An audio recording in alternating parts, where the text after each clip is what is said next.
guys, welcome back to my channel.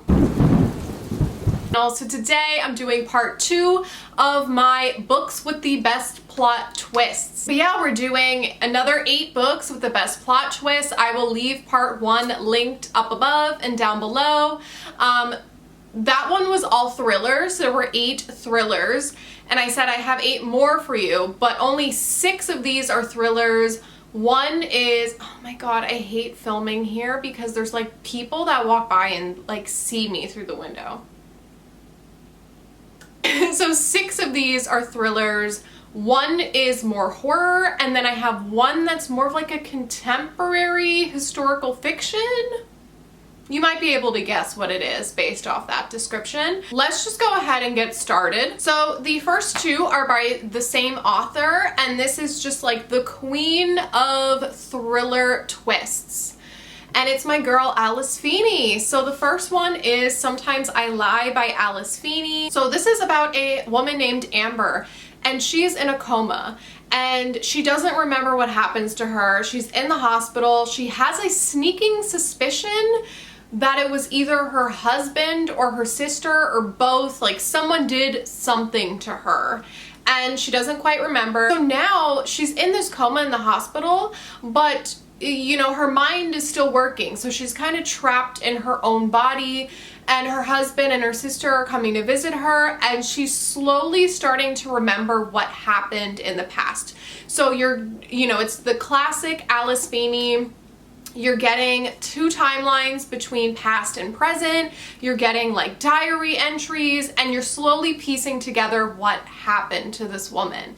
And this book is just like twist after twist. I was absolutely obsessed with this book when I read it. I read it in like one day, and it got to the point where the twist in this book, I was like confused.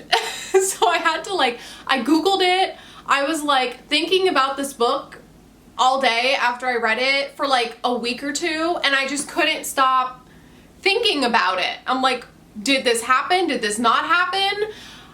I don't know. I don't know if maybe this was just like one of the first thrillers that I ever read and I was easily impressed, but I was impressed nonetheless, and very, very entertaining, and I highly recommend. This is just like one of my all-time favorite thrillers. The next Alice Feeney book that I loved was Rock, Paper, Scissors, which came out last year in 2021, and I absolutely loved this book. It was another Alice Feeney that I devoured in like a day. I can't get enough. This is about this couple, and you know, they have some issues with their marriage, and every year of their anniversary, this man's wife writes him a letter. And so we know that this couple is like having some issues. They win this like vacation in this like snowy place in the middle of nowhere. It's like a shack or a church. I honestly don't remember.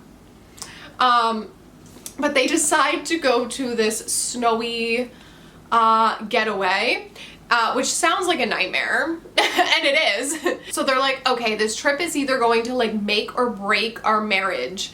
And when they get there, you're starting to learn, in typical Alice Feeney fashion, past, present, and also these letters that she's writing her husband.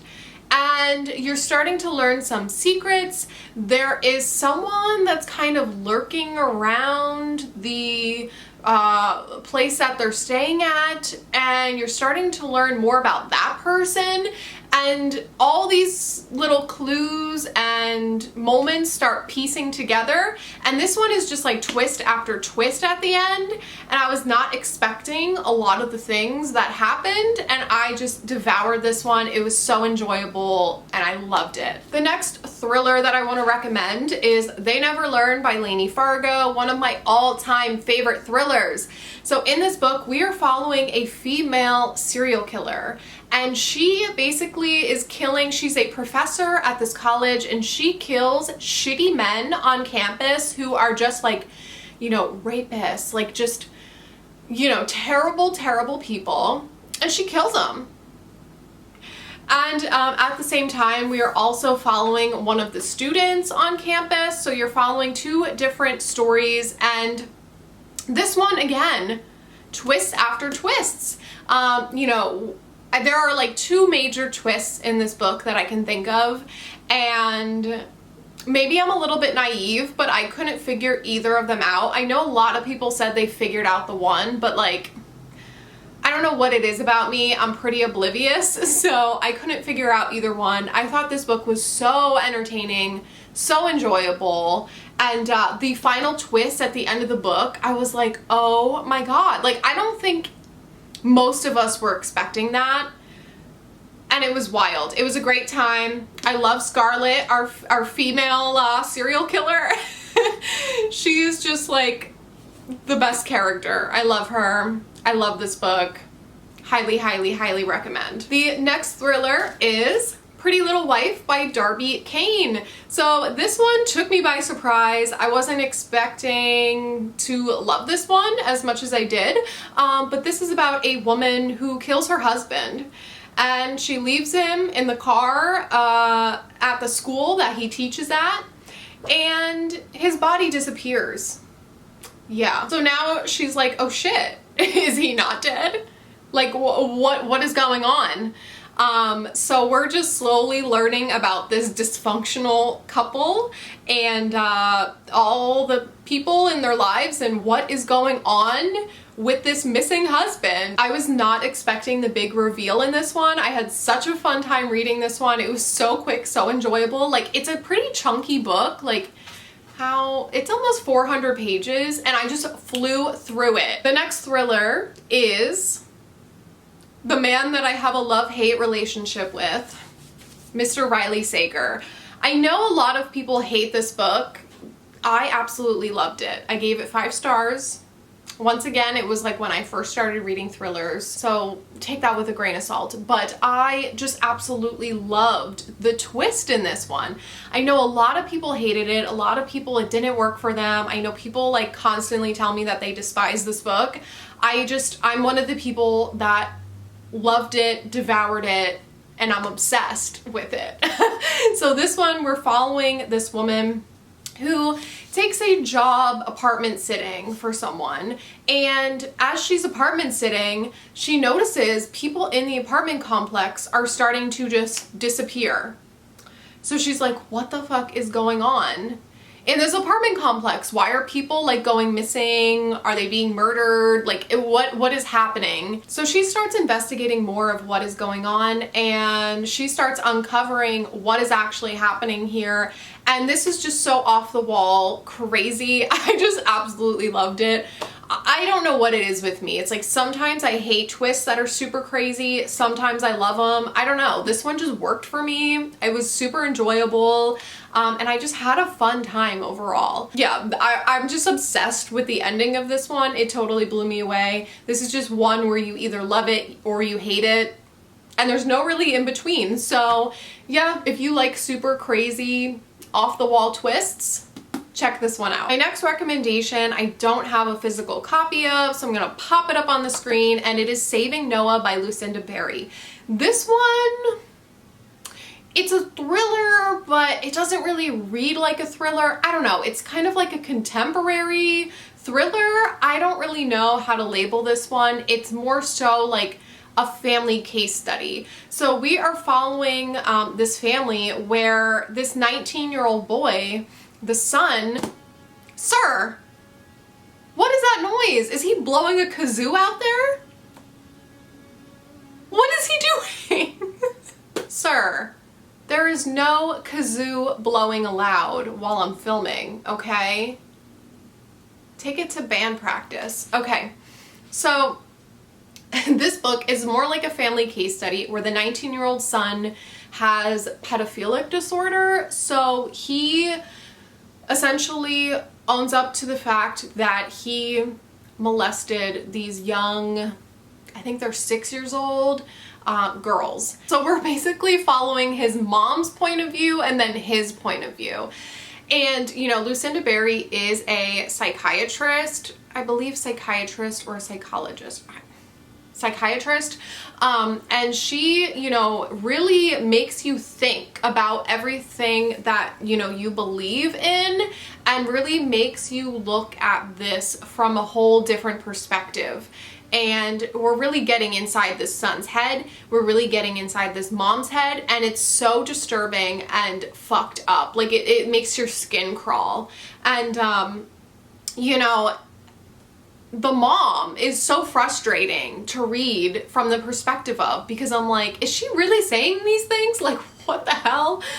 This book is just a super uncomfortable read, and what happens at the very end, there's a big twist, and I was not expecting that. I did not see this coming, and then it really makes you rethink everything that you just read, because I was like, holy shit, what did I just read? So I literally sat here like rethinking everything that just happened, and I just love the way that it ended. So good. Next, I have a book that is more on the horror end of things, and that is A Head Full of Ghosts by Paul Tremblay.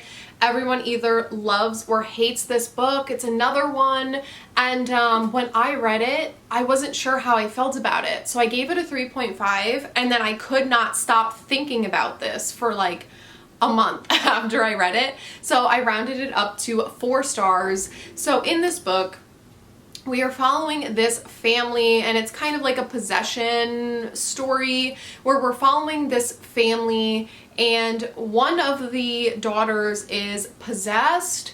So we're following like the perspective of the other sister and kind of what happened in the past when all this was going on, what is happening in the present. And we're also getting these like annoying blog posts that were just totally unnecessary, that I hated.